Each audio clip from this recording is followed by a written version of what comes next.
تیسری چیز میں نے آپ سے عرض کی ہے جو اس رمضان مبارک کی وساطت سے 17 رمضان المبارک میں ام المؤمنین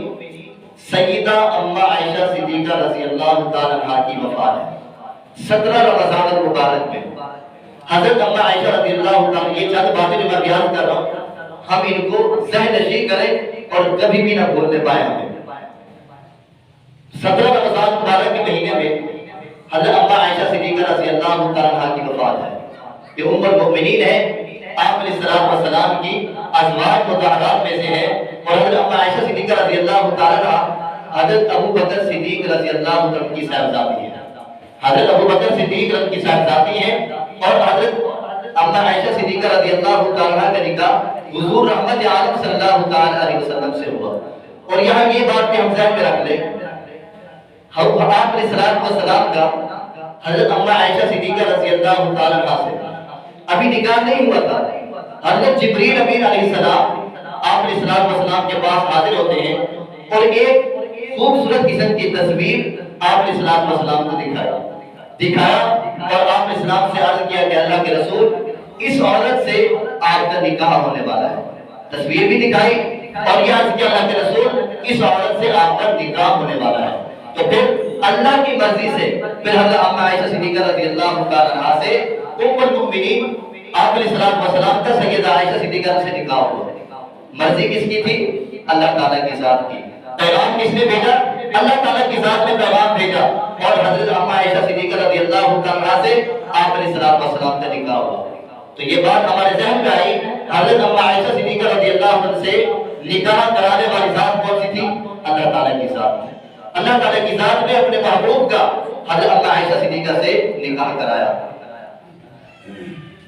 آپ علیہ السلام کی حضرت اما عائشہ صدیقہ رضی اللہ سے نکاح کے بعد رخصتی کے بعد چند سال گزرے آپ علیہ السلام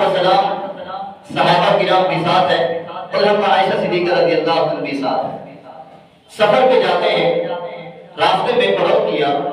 پڑاؤ کرنے کے بعد حضرت اما عائشہ صدیقہ رضی اللہ عنہ کا ہاتھ گم ہو گیا وہ نیچے گر گیا تو ہاتھ گم ہوا تو جب وہ جانے لگے دیکھا کہ ہاتھ نہیں ہے تو پھر یہ ڈھونڈنے کے لیے گئی ادھر سے ایک چھوٹا سا کمرہ بنا ہوا تھا جس کو اونٹ کے اوپر رکھتے تھے چھوٹا سا کمرہ بنا ہوا تھا جس میں حضرت اما عائشہ صدیقہ رکھتی اور دو صحابی مقرر تھے جو اس کو اوپر رکھتے تھے کجارے کو اوپر رکھتے پھر اس کی کام آگے چل پڑتا تھا آپ حضرت اما عائشہ صدیقہ بالکل پردے کے اندر ہوتی ان کو دیکھتا کوئی نہیں تھا تو حضرت اما عائشہ صدیقہ اس چھوٹے سے کمرے کے اندر اور وہ چھوٹا سا جو بند کمرہ تھا وہ اس کو اونٹ کے اوپر رکھ دیا کرتے تھے پھر یہ قافلہ آگے چلتا ہوا ایسے وہ جو دو صحابی جن کی ڈیوٹی تھی اس کو اوپر رکھنے کی انہوں نے سمجھا کہ حضرت عائشہ صدیقہ اس کے اندر ہے انہوں نے اس کو اوپر رکھ دیا اور یہ قافلہ آگے چل پڑا حضرت عائشہ صدیقہ رضی اللہ عنہ کیونکہ ہاتھ ڈھونڈنے گئی تھی تقاضے کے لیے گئی وہی گر گیا شاید ان کے دل میں یہی بات آئی واپس جب تشریف لائی دیکھا کہ قافلہ نہیں ہے آپ علیہ السلام نے دو صحابہ کی ڈیوٹی ویسے لگائی ایک صحابی کی یا دو کی ڈیوٹی لگائی ہوتی تھی کہ آپ نے اس قافلے کے پیچھے پیچھے چلنا ہے اگر اس قافلے سے کوئی سامان راستے میں رہ جائے تو پھر آپ کی ڈیوٹی وہ لے کے آئے تو ایک صحابی رسول ان کی ڈیوٹی تھی کہ آپ نے واپس بعد میں آنا ہے اور قافلے کے پیچھے پیچھے چلنا ہے وہ جب گزرے دیکھا کہ حضرت اما عائشہ صدیقہ رضی اللہ تعالی عنہا جہاں وہ پڑاؤ تھا اسی جگہ کے اوپر سوئی ہوئی ہے اوپر چادر پہنی ہوئی ہے سوئی ہوئی ہے ان اندازہ لگایا کہ سیدہ اما عائشہ صدیقہ وہ پردہ سے پہلے جب احکام ابھی نہیں ہوئے تھے پردہ کے انہوں نے حضرت اما عائشہ صدیقہ کو دیکھا ہوا تھا اس وجہ سے انہوں نے پہچانا کہ یہ تو حضرت اما عائشہ صدیقہ ہے تو پھر یہاں کیوں انہوں نے اپنا اونٹ بٹھایا سیدہ اما عائشہ صدیقہ پورے نقاب کے اندر اوپر بیٹھی اور یہ لے کر مدینہ طیبہ میں پہنچے جیسے ہی پہنچے تو پھر عبداللہ بن ابی جو رئیس المنافق تھا اس نے یہ افواہ پھیلا دی حضرت اما عائشہ صدیقہ رضی اللہ تعالی عنہا کے متعلق کہ معاذ اللہ کہ اس نے اس صحابی کے ساتھ کیا کیا ہے انہوں نے بدفعلی کی ہے اور انہوں نے زنا کا ارتکاب کیا حضرت اما عائشہ صدیقہ رضی اللہ عنہا پر انہیں تہمت لگائی اب یہ بات پھیلتی چلی گئی تہمت لگانے والا کون تھا رئیس المنافقین عبداللہ بن ابی تھا پھر ان کے ساتھ اور بھی منافق مل گئے اب انہیں تہمت لگا دی کس کے اوپر ام المؤمنین پر سیدہ اما عائشہ صدیقہ کے اوپر تہمت لگائی اب یہ بات پھیلتی چلی گئی آپ علیہ السلام یقیناً پریشان ہوئے اب کس پریشانی کا عالم تھا. آپ علیہ السلام جب گھر تشریف لاتے تو پھر حضرت اما عائشہ صدیقہ رضی سے وہ بات چیت نہیں کرتے تھے، کیونکہ وہ دکھ ہوا نا، ان کے دل میں بات تکلیف ہوئی کہ ان منافقین نے جب یہی بات کی کہ جب تک اللہ تعالیٰ کی طرف سے کوئی فیصلہ نہیں آتا اور جب تک یہ فیصلہ نہیں ہوتا کہ بات ہے کیا اصل میں، اس وقت تک آپ علیہ السلام غمگین رہے، پریشان رہے. تو حضرت اما عائشہ صدیقہ کو پتہ ہی نہیں تھا کہ انہوں نے بات کیا کی ہے. جب 20 دن 25 دن گزر گئے، اس کے بعد حضرت اما عائشہ صدیقہ بیماری بڑھتی چلی گئی اور دیکھتی کہ اللہ کے نبی مجھ سے بول کیوں نہیں رہے، پریشان ہوتی تھی. تو ام مصطح وہ ان کے ساتھ قضاء حاجت کے لیے باہر گئی. تو باہر جاتے ہوئے راستے میں انہوں نے بتایا حضرت اما عائشہ صدیقہ کو مجھے پتہ نہیں ہے تیرے خلاف ایسے سے پروپیگنڈے بن چکے ہیں اور تیرے خلاف ایسے منافقین نے سازش کی ہے. حضرت اما عائشہ صدیقہ رضی اللہ عنہ پھر اور پریشان ہو گئی. پہلے تو ان کو معاملے کا پتہ ہی نہیں تھا. جب پتہ چل گیا انہوں نے کھانا پینا ہی بند کر دیا. آپ علیہ السلام گھر تشریف لائے. آپ علیہ السلام سے اجازت مانگی کہ اگر مجھے اجازت دیں تو اپنے والدین کے گھر جاتے ہیں. آپ علیہ السلام نے فرمایا کہ ٹھیک ہے عائشہ تو اپنے والدین کے گھر چلی جاؤ. تو حضرت اما عائشہ جب اپنے والدین یعنی حضرت ابوبکر صدیق کے گھر پہنچتی ہے، پھر حضرت اما عائشہ صدیقہ بس رو ہی رہی ہے،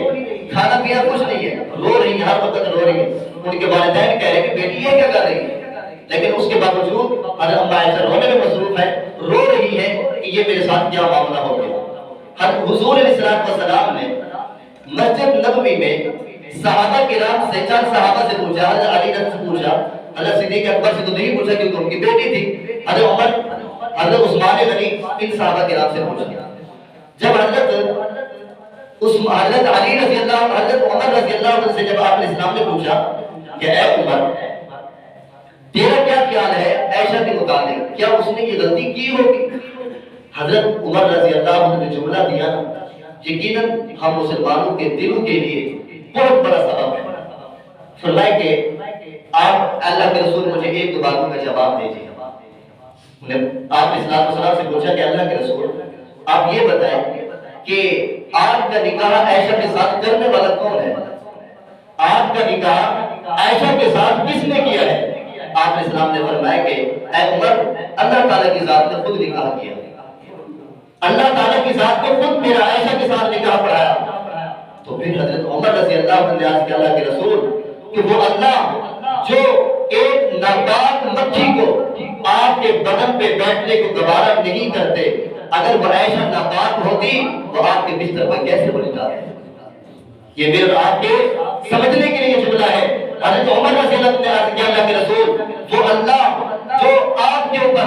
ناپاک مکھی بھی بیٹھنے کو گوارا نہیں کرتے، اگر وہ عائشہ ناپاک ہوتی تو آپ کے بستر پر کیسے نکالتے؟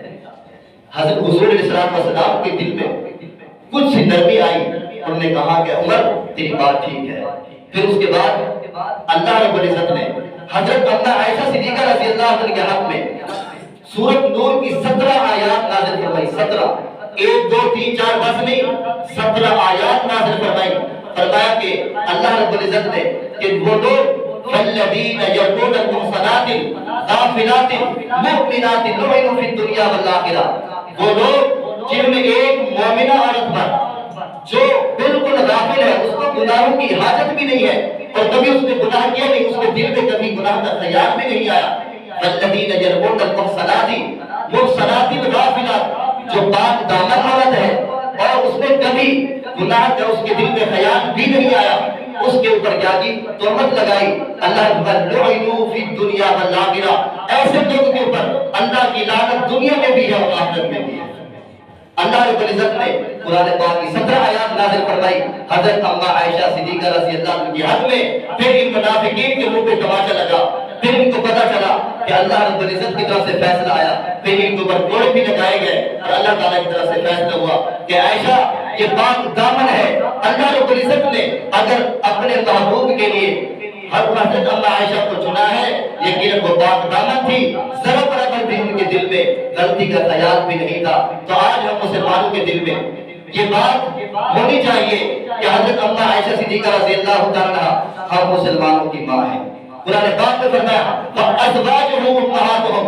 اللہ کے نبی کی جو بیویاں ہیں اے ایمان والو وہ تمہاری مائیں ہیں. تو حضرت اما عائشہ صدیقہ بھی مجھ اور آپ کی ماں ہے. ہمیں چاہیے جس طرح آپ علیہ السلام کی باقی ازواج کی ہم قدر کرتے ہیں، ہاں ان کا احترام کرتے ہیں، وہ ہماری مائیں ہیں۔ اسی طرح سیدہ عائشہ صدیقہ بھی ہماری ماں ہے۔ قرآن پاک نے بھی فیصلہ دیا اور حضرت عائشہ صدیقہ رضی اللہ عنہ کی پاک دامنی کا خود قرآن میں اللہ رب العزت نے فیصلہ سنا دیا۔ پھر ہمارے دل میں کیا شک و شبہ ہو سکتا ہے کہ حضرت عائشہ غلط تھی یا ٹھیک تھی یا کیا بات تھی؟ بس ہمارے دل میں یہ پختہ ہونا چاہیے کہ حضرت عائشہ صدیقہ رضی اللہ عنہا نہایت شریف اور پاک دامن عورت تھی، ذرہ برابر بھی ان کے دل میں غلطی کا خیال بھی نہیں تھا۔ یہ ہمارے دل میں یہ ہمیشہ کے لیے یہ خیال کبھی بھی نہیں آنا چاہیے حضرت عائشہ صدیقہ کے متعلق۔ تو اس کے متعلق چند اور شعر بیان کر دوں، اور میں تو ہے خاتون جنت کی ماں عائشہ، ذرا سبحان اللہ کہتے ہیں۔ تو ہے خاتون جنت کی ماں عائشہ،